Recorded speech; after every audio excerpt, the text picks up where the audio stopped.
Meow. Hey, what is up, everybody? Thank you very much for joining us. This is another episode of LexaCrunch, where we have Mm-hmm. Du Bois from MTGLexicon and Du Bois from Commander Crunch. As per Mm-hmm. usual. Hey. Hey, look. Sam's back from, destroying his wrist. Oh, yeah. I haven't done anything Masturbating. podcast or this for, I think, like a month or two, it feels like now. It's an eternity. It's been about a month and a half, yeah. Yeah, that's my show and tell. I fucking broke my hand. So that was a good one. Actually, so I said, We're going to do reverse of usual. We're going to introduce Yeah. ourselves right to left. Yeah, introduce- baby. like Okay. it's the first time I've ever done this. Welcome to my stream. No. Yeah, it's we haven't done any episodes of Commander Crunch for a little while. We put out a little message that I said we're probably just going to pack it up for the year in a good way and kind of have a nice rest on account of breaking my hand basketballing. Just a little bit hard to edit with just the left hand. I can kind of use the computer, but beyond that, it's going to be a pain in the ass. So I was like, nah, good excuse. So go back and listen to the things. We're going to have episode 50. We just in the new year. It's going to be awesome. But yeah, it's been a wild year, and it's good to be back. So I miss you guys. Miss you guys a lot. And happy 6th birthday, man! Oh, thank Wow. you. Thank you. Well done, Appreciate it. well done. That was a fun stream to watch, by the way. Yeah, that was a good one. That was a good one. So that was a wild one. I'm just Oh, happy man. everyone in chat picks her. It's always a good Yeah, time. it's a When it's a everyone classic in chat picks lexicon it. at that point. I like how the hosts get upset at me when I play it, but you know, Sam, you're one of the people who immediately pound the fucking Zer Oh button. yeah, I want to see the pain on the other side of the table. Like, yeah, exactly. Why? Why do you hate us? Why you do this? Why you Make do 'em this weep. to us? I don't understand. All right, Jeff. Hey, what's up? It's Jeff from MTGLexicon. It's 6 years streaming about, and yeah, it's the end of the year for me, from everybody, but I got 2 weeks off. Not sure what I'm gonna do in those 2 weeks, but hopefully some magic content, and hopefully not being locked inside of my house, having an existential crisis. Curled up in the fetal position, screaming into the void, eyes wide, dry. Yeah, so, yeah. Happy holidays. Always the best intros, Jeff. Thank you. What's up? My name is Appreciate Brandon, it. the producer, a host here at MTG Lexicon. Yeah, I got my first day off in a long time, and I did nothing today. And I cannot Yes. begin to tell you Yay. how desperately I needed it. I was definitely getting a little burnt out there. So We're doing a little bit of stuff. I'll put it lightly, but yeah. Do you have that thing where you try? It's actually hard to do nothing, and you have to force yourself in a weird way. God no. Okay. I am happy to do fucking nothing most of the time. That's I'm like just- I Brandon's wish- favorite thing to do. My schedule is just so slammed most of the time that the act of doing nothing is doing something. It eats that Yeah, time true, slot true. where I'm always like packed or doing something else or hanging out with someone or playing games with someone. Sometimes just by myself doing nothing is literally the best thing on earth.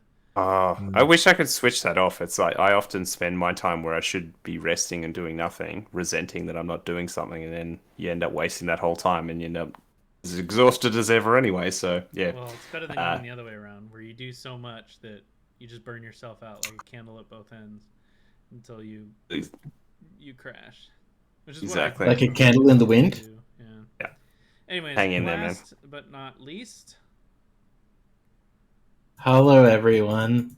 I am your friendly neighborhood pal. It's Cheshland. Unfortunately, because of my blindness, I can't actually go out and see Spider-Man. And because of Sony's shitty policy on not providing home screeners and stuff, even though we are still technically in the middle of a fucking pandemic, I also can't watch it at home. The same with Ghostbusters. So I hate the world right now. Hi, I'm Chesh. Bustin does not make you feel good. You know what's Busted funny, Chesh, makes is me feel generally, bad. I mean, most of the time, there's a certain service that you have that puts these movies on for you. Mm. Free Yeah, the garbage. problem is that because we are still, swimming around in a pandemic, that there has not been any quality copies of certain movies going around. I mean, Jerry I was Seinfeld's talking not about going my- to I the. was talking about my service, Yeah. but yeah, okay. Jerry Seinfeld's not going to the movies with his handy cam and getting you a good bootleg. yeah, pretty much. Pretty much. Like, I had to wait forever for Venom, and then by the time that we could basically pirate it, it had just come out of the cinemas. Whoa, we don't use the P word, man. Fuck, whoa. Yeah. Acquiring. You might not, Yes. but I'm speaking generally in the world, not us personally. Mm. But by the time Hypothetically. that was happening, it was already on like Disney Plus anyway, and I was like, "Ooh, Disney Plus! I have Disney Plus." And then I was like, "Oh, Venom: Let There Be Carnage is the worst movie I've seen this year." Oh, You seem starved for a good comic book movie right now. I am, and look, You're just like, right now, it should be the time. It should be Christmas time. It should be. well, no. So here's. Oh my god, I can't believe I'm talking about fucking nerd movies again. Keep it to your own podcast, guys. No, I'm kidding.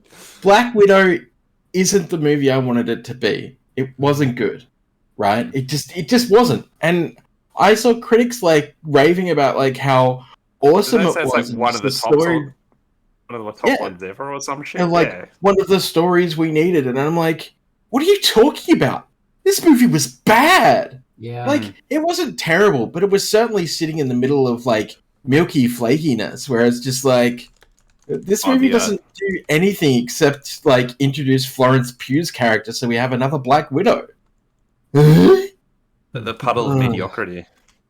Yeah, and maybe it's just because, like, I mean, how long has it been since we'd had a Marvel movie before that one? Like, maybe what it was is just the fact that everyone just totally forgot that we hadn't had a Marvel movie in a while and went, "Oh, this is a Marvel movie, and therefore it's just good." Yeah, which is certainly not. But yeah, like, I don't know. I have some thoughts about what I think is going to happen in Spider-Man: No Way Home that I think I've voiced before. I voiced some opinions on Ghostbusters, and somebody messaged me and was like, "Yep, the thing that you mentioned at the end of the movie happens," and I was like, "Didn't want you to tell me. I can't fucking watch the movie." I put it out there because I'm like, if I was doing it for nostalgia, I'd do this stupid thing, which is really bad, but at the same time, like, is going to make people cry, which means people are going to rewatch the movie because it's Ghostbusters and it hinges on nothing but nostalgia. So, yeah. It's the time we live in. That's why you watch the movie. Yeah. Get them. But this week we watched it Brutus, and there's no magic talk to talk about at all, right? Zero magic talk. Something. No. Something. Kamigawa. Something. No amazing lands to talk about. Yeah. I was gonna say fucking great lands, man. Magic news, but it sounds like no one wants to talk about it. I do. I haven't talked about Magic news forever. That's great. I want to talk about the pretty lands being better than every other card in the set. Lol. Yeah. I haven't seen any other cards in the set yet. I'm gonna pick up a box just for the lands. Oh yeah, for sure. Yeah. Them good ones. The lands are pretty good. Oh dang, yes. Yeah, the lands are the only thing I'm really interested in at this point. I mean, maybe there'll be some like really good commander cards, but those lands are definitely like a good reason to like, oh well, I should probably just buy a box then, right? Because look at these lands. Poof. Look at these lands. We've got that fun part of spoiler season where someone's preview card gets leaked, sadly, and stolen from them. So we've got to look at a potato grain image of like a card behind another card. And we're going to make it out. What does it say? There's a cool legendary land. Akanuma? Abandoned Mind channel does something. You know what? I can't be asked reading it because it's like that's someone leaked. Someone leaked. That's a preview card for someone. But anyway. Whatever. Oh man, That's because people are dicks. People are dicks. Yeah, that's the world we live in. It's great. So, yeah, no, it looks like a fun set. When does that come out? March, February, something like that. Feb, I think. Interesting. You sure it's not like the first week of January and then they're gonna have another one out by February? Oh, no doubt, no doubt. Definitely. What are you talking I'm about? still digesting Crimson Vow, which still has some juicy shit in it for sure. Yeah. I quite like it. I do like the. I actually really like the. What do you call it? The Dracula stuff. I think that was like the. I think we said last time that that's the cool way to do a bit of a tie into something where it's like, yeah, you can have those kind of flavor faceplates of the card where it's not replacing it, and you might only just have 6 in a set, and that's fine. It doesn't have to be the whole set. It's just like, here's Dr. John, blah blah blah, which is sweet. Yeah. Why are these all the same Dracula? I don't understand. I know, right? And they're not legendary, aren't they? Is that the No. one? Yeah. Yeah, that was the strange part. Anyway, Amigo Neon Dynasty comes out Feb 18th. Okay, so that's going to be a wild week. Elden Ring comes out. And then Dynasty. Looking forward to that. And the Matrix will already be out, right? Oh, yeah, it will. The Matrix comes out on like Boxing Day or some shit. That's Boxing Day, yeah. This clearly has nothing to do with the fact that the Matrix is coming out. They couldn't have timed it better. Oh yeah, totally. Yeah, everything. Wizards knows. Exactly. Oh, look at that. Oh boy, howdy. There's a techie future thing going on that makes you evoke these feelings. Yeah, right. Exactly. Can I get my Keanu Reeves Commander? I'm down for that. Yeah. You know what? I'm gonna be honest. If they started doing that, like tying it into like pop culture movie stuff in collector's boxes, like Fortnite, having Carrie-Anne Moss's character. I'm sorry, I went too far. But like Conan the Barbarian, Predator, I would totally go for those. Oh, yeah, straight. Yeah. He-Man Masters of the Universe. Oh my god! Whoa. Sam, you're gonna have to leave, okay? I keep pointing out these terrible ones. I don't want to see that. Next thing you're gonna tell me, you're gonna want to fucking put Minecraft in there too.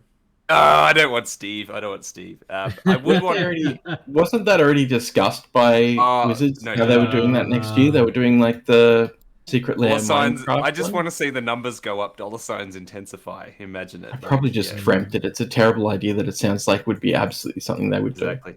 Dark Crystal is still one of my favorites. That would be actually really good. But look, I'd love if we had like a ninja that was, like even going back to the original Matrix, like Switch and APOC and stuff like that. Mm-hmm. If you had those characters, if you had, Neo, yeah. Smith just replicates like that. Yeah. Like you can do some fun design. Right? You could do some really fun design space stuff. Brutaclad. Instead of a Pongify, it's Agent Smith. 100% Chesh. You do the Brutaclad effect where you're tokens and replacing. I love that kind of stuff. That's really cool. Yeah, that'd be sweet. But yeah, I mean, I still think that's a net positive. All the great things we can think about what Magic can be, because I don't know. Back to that original thing, people are like, oh, but this is my Magic fantasy world. Don't tread spoil it with other things. I'm like, it's gonna get pretty fucking stale, isn't it? Like, just do other things. That's fine. Why you go tread on my Magics? Well, because game pieces. It's fine. Just It's kind of hit or miss with that, but I think it depends on the subject that they. Mm-hmm. It's true, and you know what I mean. Depending on what it represents, sometimes too, of course, which is the thing. So yeah, exactly. Yeah. But yeah, What else happened in Magic? That's about it. Kamigawa's coming out. I think next we're gonna see Neo Genesis. Oh, no doubt. Yeah, I'll have a Wait, Shinji Neo Genesis. Yeah, Genesis. Like The origin Neon? story of Neo. I can't hear Brandon apparently. he can hear me. G3 He's just saying it's slightly quiet. G3 just doesn't want to hear you. That's what's happening. You gotta open your ears, G3. Yeah. Open them ear holes, you bastard. You gotta open your mind. Because I can turn it up, but then it's just gonna get too much. Mm-hmm. Oh, another thing came out. Witcher season 2. Yeah. You guys catch any of that? It's quite good. Yeah, I'm Fucking halfway great. through. Oh, yeah. Couple of tears already. Because I was like, it's Henry good to be Cavill, back. I'm going to be honest. So Yeah, this is one of the points that I was making, like with somebody the other day, was like, Henry Cavill isn't a bad Superman. Henry Cavill was bad scripts for Superman, but Henry Cavill playing Superman, I want more of. So giving us Henry Cavill in more like pop culture related stuff like The Witcher is fantastic because he just plays such a good like. He wants to. Witcher? He's so excited to play that. Like, yeah, totally. Because and some people go, oh, well, he doesn't. What is it? It's like kind He's got no emotion. Like, yeah, he's one. It's like, fucking no, Witcher. Watch his face. It's the subtle shit. Watch his expressions. He does that so goddamn well, and you could do that really poorly, and he did not. Like he has to do a lot of his acting in that character with his face, which is quite impressive. Yeah, I mean I like him. He's a huge nerd, and he really takes a lot of the characters to heart and stuff like that. You know what he talked about this week?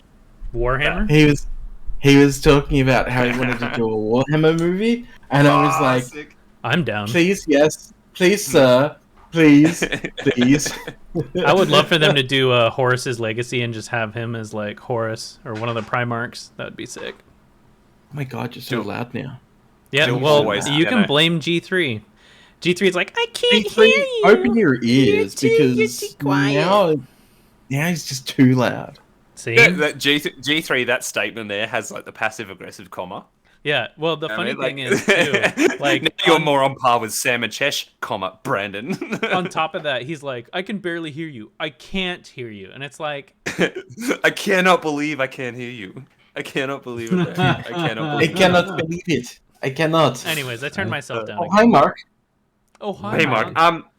Another little side thing of The Witcher, too. Kill her. I did not kill her. We were cheering with when Vesemir comes in as a great character from Witcher 3, and also that little spin-off they did actually was a lot of fun. There's a little animated Witcher spin-off they did, I think, a few months ago.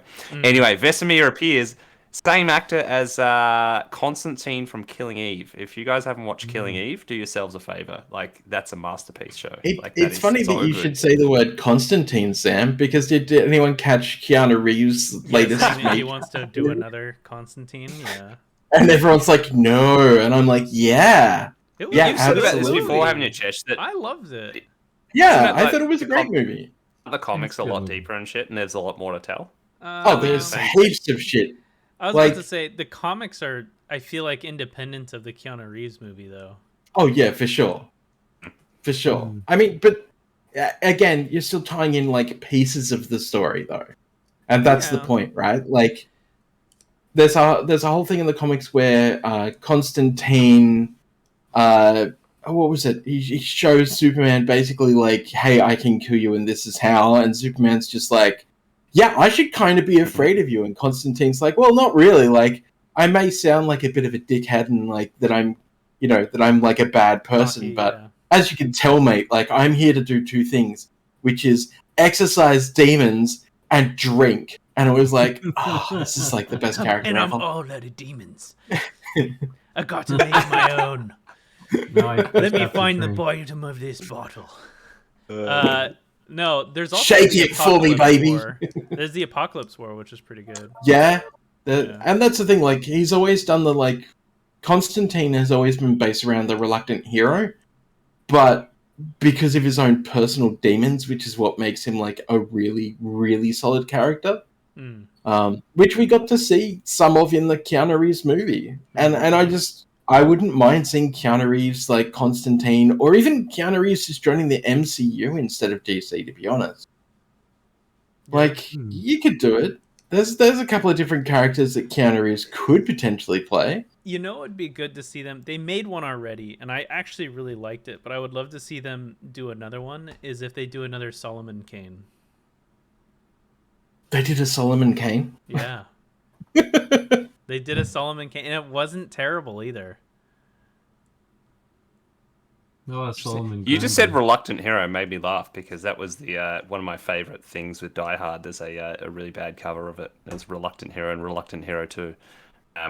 This time he has shoes. That's what it says. I remember you sending those. I'm gonna send it again because it always makes you laugh. Yes, very good. The literal translations. But this, what is it? Reluctant hero must defeat his enemies. He has no shoes. Yeah. He's a Reluctant Hero 2. His wife is in danger, but this time he has shoes.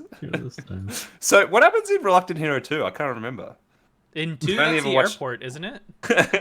Oh, You're just calling him Reluctant Hero. What? He's just Reluctant Hero. My favorite Christmas movie, Reluctant Hero. The Reluctant Hero series, yeah. Exactly. Did you look it up, Chesh? No, I was replying to a text message Oh. when I was trying to look it up because somebody texted me. Buying cards again. And the Anyways, text message was far more before we important. get too sidetracked, we watched a movie this week. Jeff, Speaking of Reluctant you, Heroes. yeah, right. You had recommended a movie for us to watch. I'll let you do an intro for it, or at least describe it for everybody. Oh, it's one of my favorite movies, I would have to say. Not sure if it's in my top 10, but it's definitely one of my favorite movies.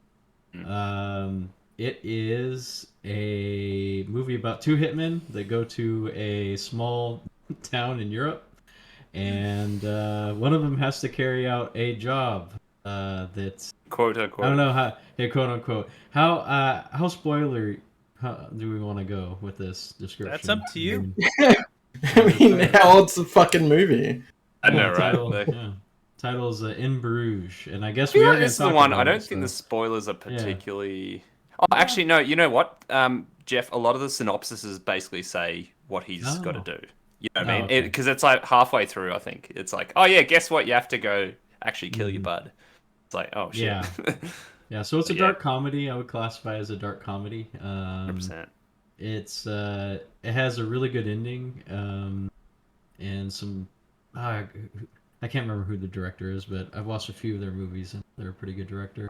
Oh, like Three Billboards in Ebbing, Missouri.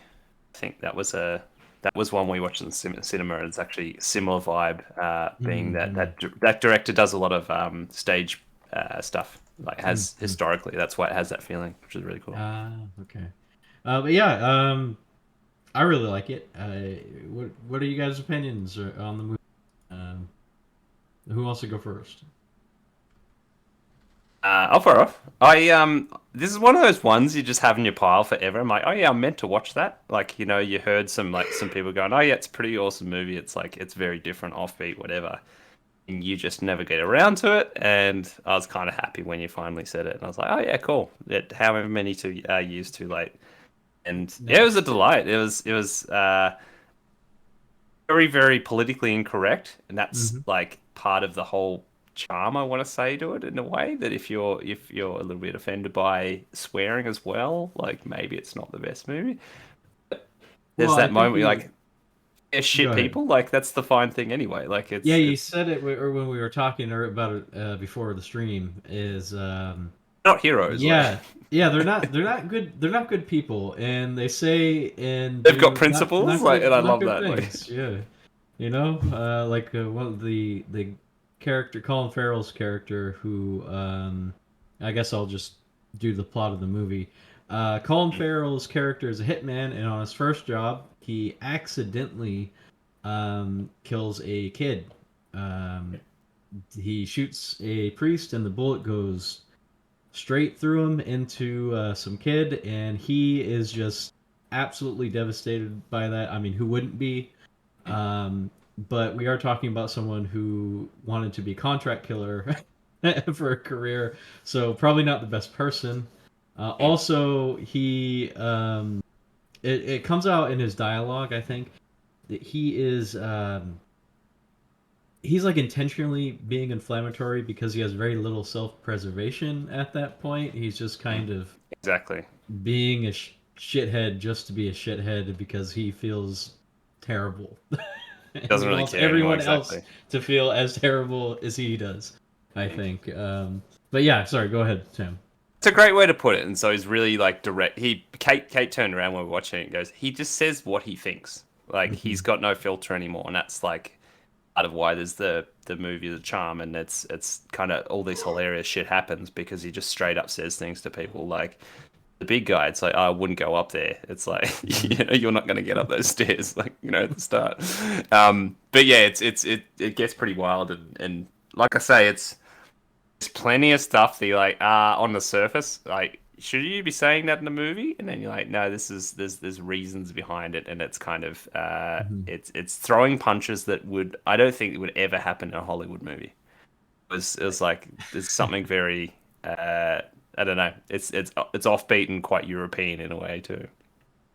Yeah, yeah. There's also, apart from there's a lot of pot shots at Americans, but Oh yeah, oh yeah.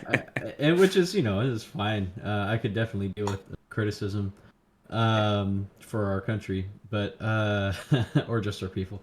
But anyway, but the thing is, the messaging of the movie wasn't really delivering. I was like, oh yeah, what these guys are saying is we're not enforcing that. It's like, no, these guys are just shitheads, like, Yeah, it's like, exactly. it doesn't really have any like messaging that leans one way or the other. It's just kind of, even the drug dealer lady wasn't, turns out to be a decent person, just a drug dealer. That date scene is incredible too. What do you do for a living? I sell drugs to movie movie stars. What do you It do? finishes Oh, with that guy going, yeah. "Oh, unbelievable" or something. He's like, "What's unbelievable?" I think he said. And he just ends up punching the guy and Yeah. and his wife, like, right? Like, He hits his wife in the head with a wine bottle. was Or, like, or no, like, he punches her because she came at him with a wine. What are you gonna do in that situation? it's so wild, and it's Oh, Someone comes at you with a wine bottle. That's a life or death situation. So Yeah, that's it's not like the you'd usually punch a woman, right? Like, I'm not gonna punch a woman just to punch a woman, but she had a wine bottle. She was coming at me with a wine bottle. Of course, I'm It's gonna like punch her. that's kind of the weird like comedy of it. It's just like, oh, see, it's justified, and I mean, no, because he's a shithead. That's the point. He just does whatever. But it's oh, it's so wild, and there's a point in the middle of the movie that I love. He starts off being very Carl Pilkington about it. Like he's just in this beautiful place. Like he's Bruges is the type of thing that's like this. It is. I've heard it referred to as a character in a movie, like in the a screenplay would be. That location is really important Yeah. because it's a beautiful place, but all this like chaos and shit's going on there, almost like in retaliation to how like he just hates it there for some reason, and it's like it's so funny. You should just open your eyes and see how nice it Because is. it's not beautiful. He's beautiful, but he like halfway through they're in the gallery and he's like, "Oh, all the art's boring." But he sees that amazing painting of Purgatory, and it's like, "Whoa, these are all shit, but this one's really cool." Like, what's going on there? And it's like I was just reading the quote. It goes, "Purgatory is kind of like the in betweeny one," and it's like you weren't really shit, but you weren't really all that great either. And he's like Tottenham, but that I saw that referred to as like that's kind of what Bruges is. In like a metaphor way, it is the purgatory kind of thing. He's kind of halfway in, halfway out. He doesn't really know how he's going to finish his destiny in a weird way. So it's that amazing tension. Yeah, then this beautiful place drinking lefts like at the cafes. Of like you should actually be having a really awesome time. It's really beautiful, but yeah. Yeah. Yeah, and he tries to convince him the whole time. His partner tries to convince him the whole time, like, look at all his churches and bridges and. Exactly. It's like I want to go. That painting is amazing, by the way. The Purgatory one. Bosch painting, yeah. Is it the one same? We've talked about this, haven't we? About is it the?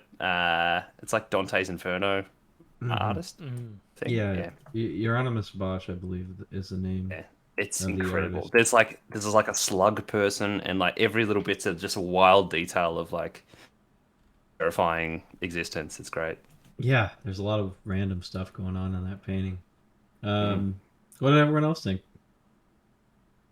I liked it. I haven't seen it in a long time, so it was nice to rewatch it again. In part of me looking up the movie, I found out that it was technically a flop. It cost, didn't do well. $15 million to make, and they only made like $7 million in the U.S. So I don't think this is the kind of movie that would sell really well in the U.S. I don't know. It seems kind of like it was slow to start, right? Yes, exactly. Yeah, for sure. I do like the character development and the whole like innocent shooting a kid thing. The funny thing is like so many movies do that, right? Where the main protagonist or whatever has a change of life after he's chosen something that clearly is just outside of his means or not something that's built for his character type. and then the whole story of him finding his way and stuff like that. They do that in movies a lot, and I think the way they did it in here was playful enough and dark enough that it felt different. I mean, you look at something like Ice Harvest, which is, one of my, faves and stuff like that, where they do the same thing. Charlie's a fucking lawyer for the mob, and he just wants nothing to do than to change that life that he chosen for himself in that story of it. And it's the same thing here, and I really like the stories like that, especially with the dark twists and turns as you go through them. And the kind of rat race that he had in this movie was actually entertaining too. You can see the setup of things coming together, kind of like in Ice Harvest, which is really nice. And then when it all comes together, you're like, yes. shit hits the fan really hard. Yeah. So I appreciate that, just because I personally love that style of directing and whatnot.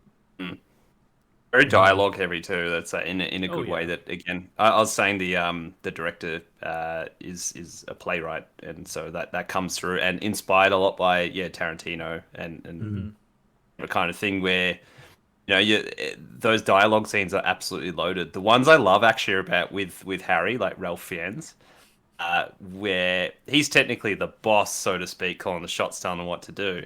Yeah, they've all kind of buds in a way. And so it's like the way the whole end scene plays out, Jeff, like you say, it's like, all right, I'm meant to kill you, basically, and essentially because, you didn't do what I say, but, we're going to take out Ray as well.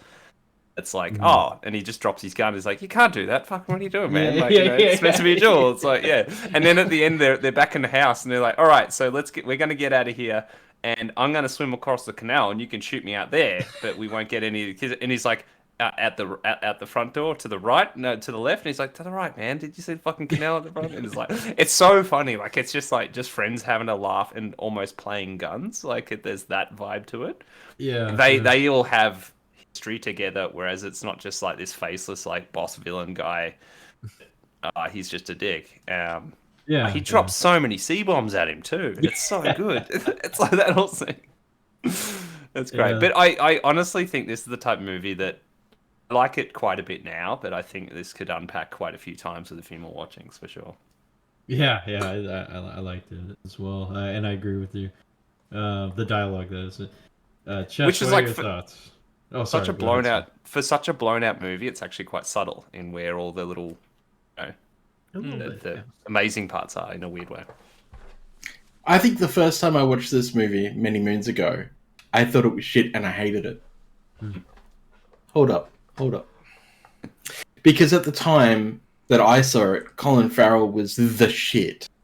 And he was everywhere. And this ties into a conversation we had before the podcast where I was saying that Colin Farrell, generally speaking, in most movies just feels like a background character, and that you don't really remember him being in said movie because he did so many movies at that stage. Like, he was doing so many movies that I wonder if he holds the records for most movies over like a very short 2-year lifespan of his career. Not saying that his career was only 2 years, but that explosion of his career. On rewatching this movie is not only funny and brilliant, but it's perfectly written. Like, to the point where I'm not going to sit here and actually poke holes in the writing, because I think the writing was really good. I think that the visuals were fantastic. I think that the cinematography was just, like, exactly what it should have been for this movie. I thought the confession booth thing was a bit weird because there just wasn't any doors on the confession booth at all. So when they come out of the confession booth, they didn't actually open any doors. They literally just came straight out of the confession booth, and I was like, that's a bit weird because all the confession booths I've ever seen have had doors or at least a curtain, and this has had neither on it. And I was like, well, that doesn't make sense. Somebody it's just a barrier. Clearly fucked up without, like, they just didn't think about it. It's not really a fuck up. It's a cinematography thing so that you can see both the people coming out, but it should have actually been a closeted shot, and then it should have been curtains being whisked aside, as they come out. But maybe a creative license thing. They're like almost like a Wes Anderson kind of like, you got to frame it this way so it's like a cross section. We just never did the door, there you go. But there was no doors on the confession because they both thought the church was empty, and there was no really need for to close the doors. So which would then, explain would you not see an open door or curtain Don't or know. whatever? Okay, There's another or there an are some- open alright. curtain? All right. By all that right. same Go- note, go Chesh, on, there is go on. another hole that I had at the end when Ray gets shot on the little barge and the guy does not even fucking turn around. Like a bullet went through him, and it's like I think it went through him. There's a mark on his back.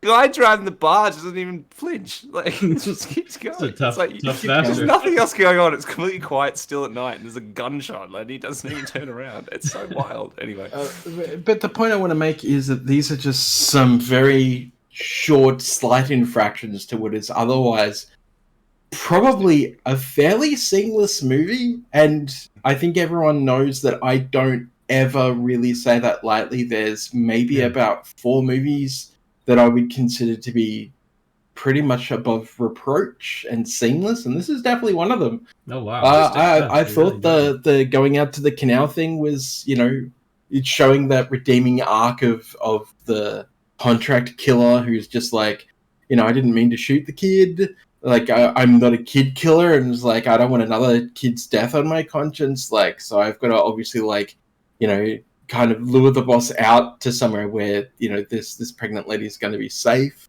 Like showing that side of his actual human compassion. But also that shows the fact that like he's definitely in the wrong line of work, thinking he can do it because he's such a big hard ass. But really, like the fact is that if it wasn't for that first kill gone wrong, he probably wouldn't have lasted it to his second or third kill, and he probably would have just offed himself, as we saw in the park scene where he's about to shoot himself over shooting the kid. But brilliant scene, wrenched in conflict and he goes, resentment. Yeah, he stops him. And you're gonna kill me. You're gonna shoot me. You were gonna shoot yourself, mate. What are you talking about? I love the that way he responds to that. He's just no, and he's all coy about it. Puts it behind his back. Exactly, and it's like, it's like, oh no, I'll go back to, you can go back to UK, and it's like, but you'll be a dead man. It's like, oh, that's great. Like, it's awesome. I want to be a dead man. Yeah, exactly. I love that point with where he's settling down with we has that thing with Chloe, and Chloe's like friend who the guy who they mug tourists and that kind of thing, and how that whole turns around, shoots a blank in the guy's eye. That's so funny. It's great. But like he turns around and says to Chloe, it's like, oh, of course this had to be the thing. He's got that self-resentment too. He's like, of course this had to be the thing. Someone as good as you would never like someone like me, and she's like what? He says to himself, a nice person? Is that what he says? Like, I'm pretty sure he says that, which is like really funny that like he kind of, it's the way he sees himself. He's like, I am a nice person. It's like, I think you mentioned the antagonist and their boss basically is not just like a faceless bad guy. I love how the dude who was gonna take out the dude that he wanted to, he sees him with a busted up eye and he's like, well, it's absolutely your fault that happened. He uses some language I won't use here. Yes, like, yeah. I know. So this happened basically because you suck, and the guy gets so mad at him. Exactly. This is go ahead. The message scene is probably one of my favorites. Yes, just hanging on the swearing there, and he's like, he really likes to swear, doesn't he? Because like every second word is the C word or the F word, and it's just like, yeah, that's what I'd expect out of a boss as well. And he calls his kids C's. Yeah, it's so good. We could say the C word here, right? I just don't. I don't think it's. I think it's against Twitch. Oh, is it? You can't say the C word on Twitch. Purple law. There's a lot of stuff you can't say now. Well, you take back what you said about my fucking kids. I retracted. What about the bit Yuri, the guy, the gun? Yuri keeps talking about the alcove. Is this to use this word? What was the nooks quote? and crannies? He's like, the alcove. Uzi, what are you from LA? I'm not in South Central. It's like, Yeah. Oh yeah. Well, yeah. That he made a also pretty tasteless joke about the Uzi, as well. Not a good guy. It is a movie full of tasteless jokes, and that's Yeah. kind of Oh, the yeah. point. It wouldn't be the same without them in a weird way. Like, Yeah, it's, in a weird way. It's wild. Yeah. A lot of weird Um, stuff happens. Okay. Hey, unfortunately, I know this is really short notice. I really do gotta cut out. Someone is on their way to pick me up right now. Right, And wrap up your film review. So I'm gonna head out, but you guys can take care. Give So, it a yeah, rating. Give it a one of rating. one of my favorite movies. This is a solid 9 out of 10. I'm happy with this movie. You know, it's just one of the movies I will come to time and time again. It's not, like I said, not in my top 10, but one of my favorite movies. I'm glad you guys appreciated it. And with that, I'm gonna head out, but you guys 1000% continue to go on without me. Well, Lovely I'm to gonna see you, give Jeff. it. I'm going to give it a Love you 9 dead guys. kids out of 10, and I'm just going to say. I thought about that one, fair- Chesh, and I'm like, "Ooh." No, I didn't even need to think about it.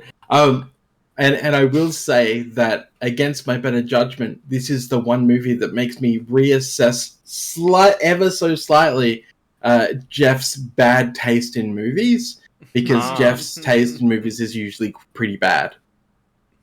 I usually like his taste, actually. I don't know. I feel like some of it's pretty spiteful. Yeah, so is mine, but that's I mean, you see it. What did you I'm choose gonna last give time? it a rating. I'm gonna give it 8 out of 10 alive kids. unalived kids? Yes, okay. And just say that, you know, it's a dark comedy. It's my favorite kind of genre. But outside of that, I mean, I think it was well done. A lot of good character development, and it was relational, which is, you know, big for movies like that. And stuff. 100%. So I absolutely appreciate that in the movie. Exactly. I said before, but yeah, like good, long, weighty bits of dialogue that are well thought out and just super funny and inappropriate times. That's fine. That's exactly what it's the nature of it. But if you like Pulp Fiction, this is one to see. Absolutely. I was going to give it solid 8 lefts in 20 minutes out of 10, but 4 beers in 20 minutes, eh? Yeah. That's actually one of my favorite beers. I love a left, and they just drink the shit out of them. I was like, oh man, I feel like a beer. It's amazing. But with the asterisk footnote that I honestly think that can be upgraded to a 9 if I watch it a few more times as a bit of a favorite. And it could be. This is a great one to add to the subtle, unexpected Christmas movie list, because it technically is a Christmas movie. Yeah. Kind of around Christmas time, a little bit. They mentioned it a Yeah. few times, so that's good enough for me. If we're talking about Reluctant Hero being a Christmas movie, this totally slots into. Well, I think it is, but my partner Hayden does not. So interesting. This is like the what is a sandwich thing. This is Yeah. I love the debate because it's I never hate ending. that. What is a sandwich debate? a fucking whole hot thing, dog right? isn't a fucking sandwich. All I right. think so. Yeah. Wait, so just to be clear, See, a No, I'm sandwich down with by that. definition is something between two things. Yes, that's the whole thing of a sandwich. That's why a hot dog is not a fucking sandwich. If you 'Cause split it's in the a bun. so a bun is held together at Right. the bottom. If you rip the bottom, it then is a Then sandwich. it's no longer a hot dog. No, it's still the hot dog is the It's meat still part. not a hot dog. If you hot rip it dog at the is still the bottom, meat part. the determinant It's- quality is no. the fact that the It's bread is not. attached. It's literally just ripping the bottom of the bread so it's separated makes it a sandwich. no, the whole thing together has to be a hot dog. We're one not hand. You describing can't just what have- the perfect hot dog is. We're describing what a All right, sandwich is. all right. I'm gonna put my penis in a bun. It's a hot dog. Yeah, until you split the bun among apart at other the things. bottom, Yeah. and then it's a Still sandwich. not a fucking hot dog. It's a sandwich after that. I do like making nice hot dogs that are actually baguettes and like you have some a cheese crancy or something in there. Like it's awesome. But yeah. Anyway, Who needs that's a whole fancy nother debate. fucking hot dog? I don't know. All you need is a bad piece of meat seeing those in bright a red ones, bun with some that condiments. A hot gif- dog the- is the the meat. gif of a It's a not. sausage being made. It's like ugh, yeah, those hot ones. dog literally is the meat. It's really not. Yeah, because you can have like it on a skewer and it's still a hot dog, right? Yes, It's not it a is hot still dog. a hot dog on a Interesting. skewer. That's because Incorrect. that's a Dagwood dog or something, right? It's a Yeah. wiener. When you it's cut, not when a you hot cut dog. the hot dog and you put it in like It's a fucking chili, wiener. it's called a hot dog chili because it's No. a hot dog. It's not. That's just people being shit and stupid. All right, we're gonna have to agree to disagree because this is inconclusive. As far as I will segue a little bit. As far as Christmas movies go, my Christmas movie intake this festive season is higher than average quota. For some reason we've just been like churning through them. I watched Home Alone 1 and 2 again. Surprisingly great movies.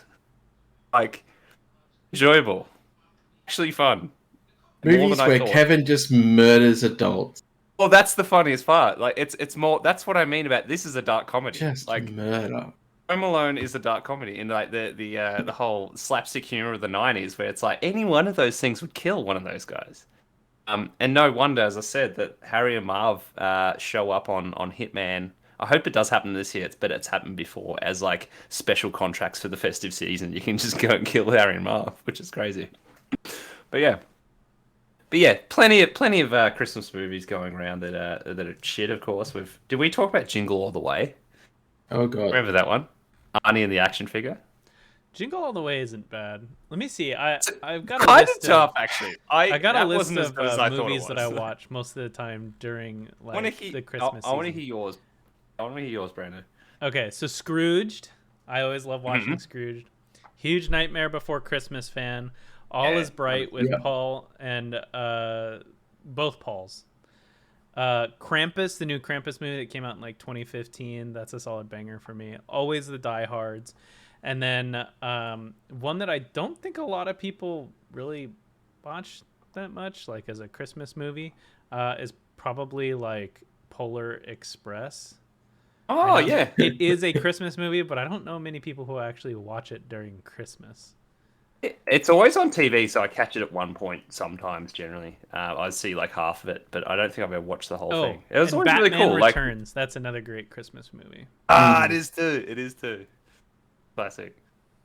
That's, is that the Tim Burton one? Yeah, it's the second one. That's Tim Burton, I believe. I've never talked to you about that, Chesh. Do you like that one? Which one? Chesh hates anything comic like movie related. He hates any movie that's like comic related. Batman Wait, Returns wait. with Danny DeVito and. I love Batman Returns. Yeah. I thought I was on record as saying like the first two Batman movies were my favorites.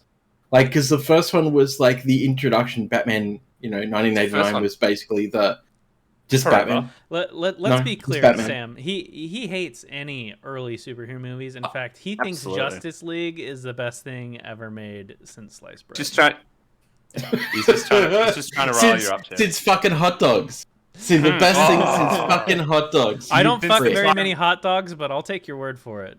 Since cutting through the bottom of the hot dog bun to Since render it making not the a hot dog. slit is what it is. Oh god. Oh, that's what your mum said. Thanks. Yes, indeed. I don't know where to go from that one. Yes, do you have Christmas movies on your list? I do actually. I do. I have a very short list. It's not extensive, but Muppets: A Christmas Carol. Fuck yes, Christmas- fuck yes. Well, Muppets, 100%. yeah, the Christmas Muppets Love it. movie. Makes me Fantastic. cry. Yeah. Yep, every time. And Nightmare Before Christmas, I generally watch the night before Christmas. Okay. Just because, like, I got it on DVD for that reason. I'm a huge fan of stop animation. Not a lot of it is good, to be honest. Especially not for the genres that I particularly like. Which is a lot of people go, I can't believe that you like it when it's a musical, and I'm like, but it's not exactly a musical, like it's a goth musical. Another one is Repo. The Genetic Opera? Uh-huh. I love Which that is- movie, but it's not a It's Christmas technically movie, is it? not a Christmas movie at all, but it is a movie that I like to watch at Christmas. Oh, okay. Like that. I don't know why, but it's just a lot of fun. Let's see, what This else? is movie. Die Hard is obvious. Wait, you've never seen No. Repo, the Genetic Opera? Paris Oh Hilton's my in it? God. What? God. Have a look at the cast list, Sam. No, it's like it's the most bizarre. It's like amazing. what is this movie? Like, I have the Blu-ray of this actually. When it came out, I was so excited. Like I absolutely loved it. It's something that I had never seen anyone else do before. Joan Jett's in it. Like, what the? Yeah, what's going on? This is cool. And Paul, what's his name? Paul Sorcera. Anyways, the main character that's the dad. Sorvino. Yeah. Sorvino. He actually has a really good voice, surprisingly. I thought it was going to be worse. And then Paris Hilton's in it. Just watching her get like fucked up every time she goes under surgery is hilarious. She's actually a bit of a legend. Kate's been watching a bit of her stuff. Of movies anymore. She's a smart person. I upgraded my phone, and the list of Christmas movies that I stick to every year is gone. I love it. Ugh. Yeah, Scrooged is on there because it's Scrooged, and hearing the background about how it was the most unpleasant movie to film for everyone kind of makes me just love it. Because apparently, because Bill Murray was like a complete dick through the whole thing and was like extremely diva-ish and demanding, and pretty much everything that we've come to know that he's apparently not. So that's the thing. But that's not surprising to anyone. Well, apparently it is, because people seem to think that Bill Murray is the next coming of Jesus. I mean, I think it's funny, but I wouldn't go. Yeah, it's like it's got nothing to do with how he acts to it, and yeah, exactly. Yeah, he did a pretty self-indulgent Christmas special like 2 years ago. I remember that like popped up on Netflix, and it's like, what was the point? But yeah, I think that's pretty much my list. There was one other movie, and I can't, for the life of me, I'm looking through Christmas movies to see if I can remember what the fuck it was. But watch It's a Wonderful Life. Yeah, hard pass. Give it a go, seriously. Hard pass. Black and white movie. Jimmy Stewart. It's a good one. It's a good one. Yeah. Wait, technically, isn't the Sherlock Holmes movies Christmas movies? Technically speaking, yes. Yeah. Interesting. Last Christmas we watched recently with Emilia Clarke from Game of Thrones. Like that one, like a really lighthearted one, and technically. There is something in that movie that'll hit you like a sledgehammer, though. It's like surprisingly good, nice. So, I like them. They're like Christmas movies are interesting. That I don't judge them as harshly as other things, and you're just like, oh yeah, whatever, because you're not. I don't know how intently are you watching it. Usually watching it with a pretty positive mindset, and you're like, oh, it's fine, whatever. It's just nice to kind of almost be winding down for the year before you put things in a bit less critical lens. Love Actually. Yeah, we watched that. We do the Alan Rickman appreciation marathon. Wait, Love Actually is a Christmas movie?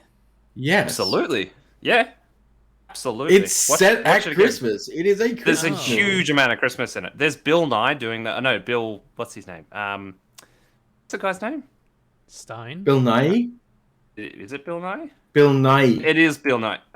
Not Bill Nye, the science guy. Bill Nye. I was like, that's why I always get. I always get that mixed up. I'm like Nye and Nye. Yeah, Bill Nye sings. It's beginning to look a lot like if you really love Christmas. It's really funny with the lyrics. Anyway, he sings that song. He's like presenting an age. He's being an age rocker and ends up hanging out with his manager that night. Some very like in a beautiful moment. It's great. But Love Actually still kind of.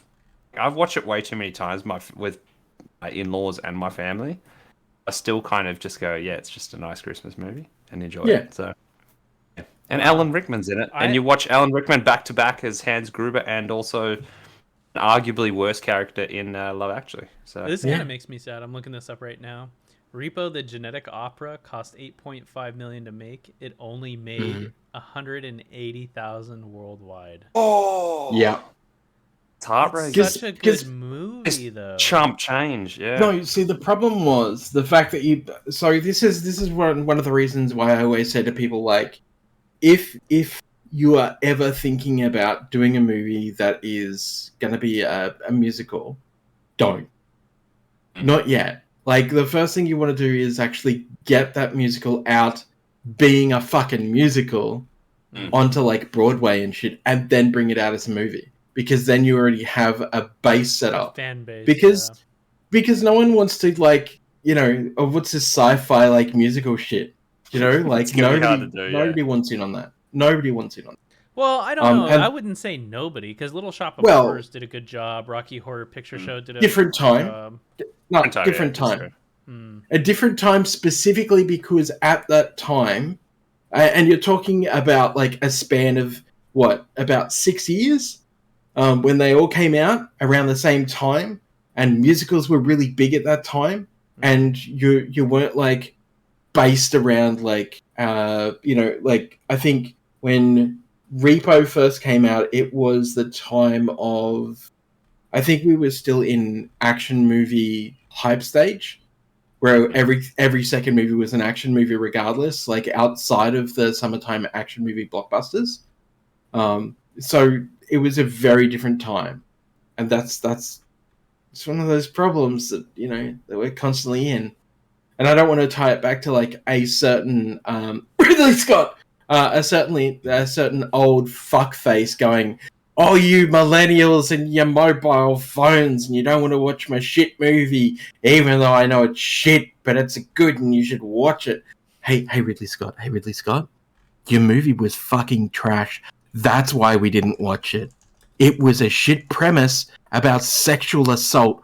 Read the fucking room. Anyway, yeah. So, different trends, different times. Mm-hmm. It's true. What else came out in 2000? I had to look it up. Twilight came out. The Dark Knight came out. Sex in the City. I did watch that. Iron Man. The first Iron Man came out. Everything. It was like Quantum a massive year. Solace, Body of Lies. Yeah. God. Tropic Thunder. Great fucking movies. The Incredible Hulk with Edward Norton. That's why your musical's gonna get fucking buried. WALL-E. Oh my god. They had to go against WALL-E? Yeah. There's nothing. Taken came out that year. That's what I'm saying. Like, it was the era of like all of these big movies and mostly action movies. In Burgess came out that year. Well, how are they going to compete with In Burgess? Yeah, exactly. Maybe they should have said the C word more. Wanted. Oh my god, so many movies fucking came out that year. Wanted, Taken, lots of verbs. Oh my god, Kung Fu Panda. Speed Racer. Now that is a good anime adaptation as a movie. I like good. Interesting. Pineapple Express, The Day That Earth Stood Still, 7 Pounds. That was really good. Cloverfield. The Day That Earth Stood Still. Did that even make money? I don't think so. Dear Keanu Reeves, did you actually make money from that film? You mean Mark Wahlberg? Wasn't it Keanu Reeves? Or I'm thinking of the Man Who Fell to Earth. Yeah, Other one. Yeah, Man Who Fell to Earth. Okay, Mark Wahlberg. Did that movie actually make money? That was Mark Wahlberg, right? God, now I gotta look. I know they both feel like the same movie to me because my brain does that. Oh no, that was Keanu Reeves. The Day That Earth Stood Still. That was Keanu Reeves. You're right. I was like, I can't be wrong, can I? I mean, maybe I am. Totally not. Wow, this looks terrible. Oh, it was a bad movie. It was like all of Keanu Reeves like just standing in a field. But it's pretty got much decent names in it. Keanu Reeves. Yeah, John Cleese. Yeah. Oh, Fucking Jaden Smith. Why? Whoa, my God. His profile. And picture. now you're getting it made no money. Thank you. Yeah. Why would you put Jaden Smith in it? Yeah, no, it was a terrible fucking movie. It was just really bad. It was okay. Well, its budget was 80 million, and it made 233 at the box office. So it made money. Fucking don't know why, but it made money. Well, we all know that the quality is not the so key it cost metric, 80 million to make. Worldwide, it made 233 million. So it actually made money. It wasn't a flop. That's surprising. Depending on how much the advertising budget is, which in a lot of these cases they don't actually tell you on IMDb and wikis and stuff, because it's generally not actually part of the main budget of the film. Like, yeah, so I would say they probably spent they didn't spend that much on marketing the film because Keanu Reeves, you don't really need to market a film that hard. So I'd say maybe another 40 to 60 mil on on that, which means that they still somehow turned a profit for that movie, and it's literally just Keanu Reeves in a field. Like nothing else matters. It's a really bad fucking movie. Yeah, it's probably going to get a boost this year too with all the Keanu Reeves love that's going around. a Keanu marathon. All right, before Stocks, we get invest in stonks of Reeves. Before we get too much deeper, I gotta head out. I got some stuff I gotta take care of. I gotta eat. Yeah, I gotta eat too. I was gonna suggest I need to get out because it is fucking hot in this room. It's a 30-degree day, is it here, Chesh? It's not about Fahrenheit. that. It's a scorcher. We haven't had this for a while. I'm not wearing Ugg Yeah, boots anymore. it's so warm that my cat is actually on a box behind me, laying down in this room instead of in the bedroom, and it's weird because he does not do that at all, but he's literally right behind me right now. I gotta head out there. I keep forgetting that our seasons are switched because out here it's winter right now. It is cold. Live the endless summer. I'd rather have myself a white Christmas than the world is on fire and we're coming into bushfire season. So probably fair too. So yeah. You know what? This is the premise of the holiday. We're just gonna swap places, and Brandon, you're gonna come here, and then... it can be like Freaky Friday. But without the body horror. You can have my apartment for the next 3 months, and I'll just take your house for the next 3 months. It's perfect. Doing all that Brando does in the technical sphere, and take my job too if you can. Keeping things afloat, and it's like, oh geez. So yeah, welcome to MTGLexicon. This is totally Brandon. It'd be good, but yeah, no, I love it. All right, I'm getting out of here too. It was a joy to hang out with you all again. Yeah. Yeah. Missed it. Fucking missed it. Yeah, I'm sorry I had to cancel a couple of times. Weird times. All right. Well, take it easy, everyone. You have a great night. Thank you very much for joining us. We'll see you in 2 weeks. I guess we're just done for the rest of the year, right? Yeah, pretty much. It happens in 2 weeks. I don't even know. Is 2 weeks the new year? Yeah, it will be. Yeah. It'll be 2022. The new year, yeah. Let's take another pass at 2020 and see how we go on version 2 of 2020. Maybe we can even play some games during these. I think it'd be really fun to play some games and stuff like that. I think we have a good time doing that, and I think it's good content as well. So, totally. The game I recommended, it's stupid cheap, and it's really fun. The only thing we have to do is make sure that we don't look at the stream to see who's what, and I'll have to figure out a good way to do this that we can all have fun doing it. Chesh, you might have a little bit of difficulty, but I think you'll figure it out. Yay for the blind man! Yeah. So the premise is that you're a sniper and you're surveying an area, and you can move either spherically. You can move either 360 degrees depending on the level, or 180 degrees depending on the level, and you have to figure out who the actual people are, and you have to shoot the spy. So it's like Guess Who, but you actually have a gun. Yeah, and the on the other side, it's not. You actually have tasks you have to complete, and whoever's the sniper can see tasks being done, but there's a lot of people happening. And you have to listen for keywords, you have to listen and watch for artifact swaps, you have to listen for democratic things, and you have to figure out who is the actual spy. Because out of all the players, all but one is a regular person. Only one person is the spy out of all the other players. So there are tasks for you to do that are closely related to the spy, but you have to figure out who the spy is and shoot them with the sniper. That sounds so much fun. Exactly. We know hilarious. I'm shit at lying in a werewolf sense, so this will be good. And then we did a couple in, was it the Jackbox stuff? Yeah, the Jackbox ones are pretty good too. There's ones that have the werewolf/mafia aspect to them, and it's very, very fun. So yeah. No, I'd love that, and I think definitely doing a bit more of just streaming us playing games and more the social side of things would be awesome. It's not really demanding on your machine, so yeah. It's something, and ideally we would use OBS Ninja. Have you guys just do a screen capture, and then you would just send us your video of the game, and I can actually swap between all 4 videos between us of who's what character and stuff like that. So I think it'd be pretty fun to do something like that. Totally be down. And then if we need more peeps as well, I know there's a couple of regulars who are usually floating around that would love that kind of thing too. Like Joel and that'd be sweet. Love it, man. But I'll have to put the word out, but we'll figure it out because I'd love that. I think, especially over. Are you doing much time off over the holidays, Brandon? No, I don't get free time in my job right now. Brandon never sleeps. Exactly. You're taking on a bit, man. Hang in there, man. We're thinking of you. You've got a lot to take on. Yep. You're doing an awesome job. Sounds great.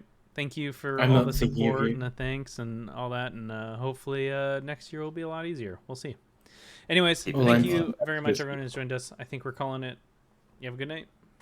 Bye, everyone. See you, Brandon. See you, Chesh. Bye. Bye.